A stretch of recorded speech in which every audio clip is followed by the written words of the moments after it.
don't use credit card, debit cards, check, and shop online. But what if one day you receive a bill for shopping for $5,000 and you've never been to that store, city, or state? But the bill says you have become a victim of identity.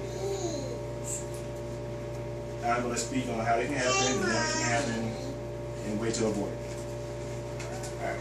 So first, I will start with how your ID can become stolen. Alright. One, it becomes stolen from, or it can become stolen from a wallet or purse. We hold a lot of personal information in our purses and wallets, such as driver license, ID cards, credit cards, debit cards. Two, it can be stolen from the internet. There's lots of ways to have your identity stolen from the internet and shopping online. There's a phrase called phishing, which they will send you an email acting like they're the IRS or they claim for your taxes, and you think you file your taxes to it, and you give them all the personal information, and then they're not. They can steal your information away. And it's called phishing. Another way on the internet is social networking, such as Facebook. We have a lot of information such as our names, our date of birth, where we work at, where we live, and those are some of the main questions they ask to apply for a credit card.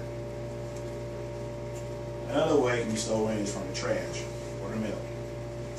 A lot of people throw away old bill statements with personal information on it. A lot of these check trashes, because your trash is public property, it's not yours anymore. They'll check it and steal your whatever old checks or bank statements or whatever else. And some thieves just take it right out of your mailbox. That's possible.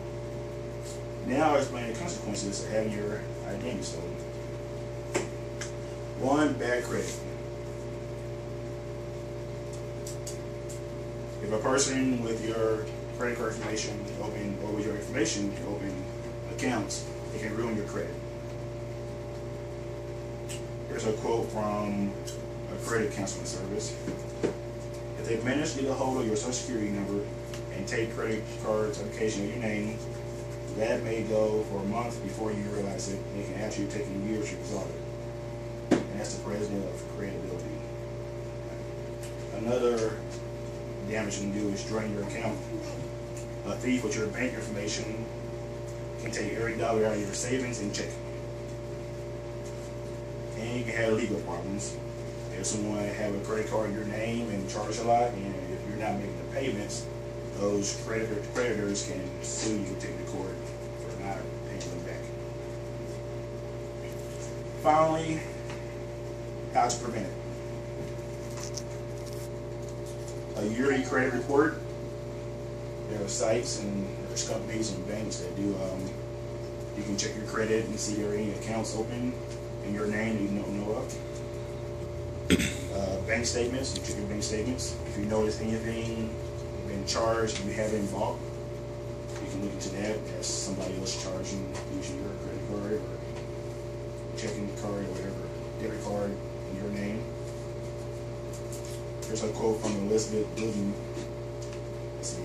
Your first step should review monthly statements from your checking account and other financial account. The earlier you catch the error, the easier it is to solve it. If you find you have open accounts, you need to end them as soon as possible.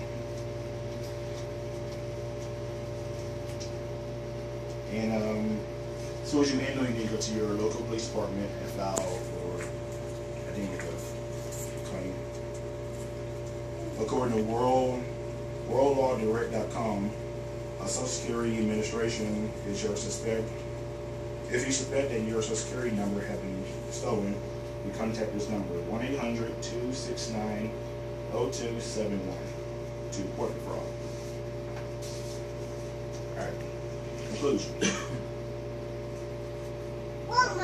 I explained the way your identity can be stolen, the consequences of having your identity stolen, and a solution to prevent it from happening to you ineffectively.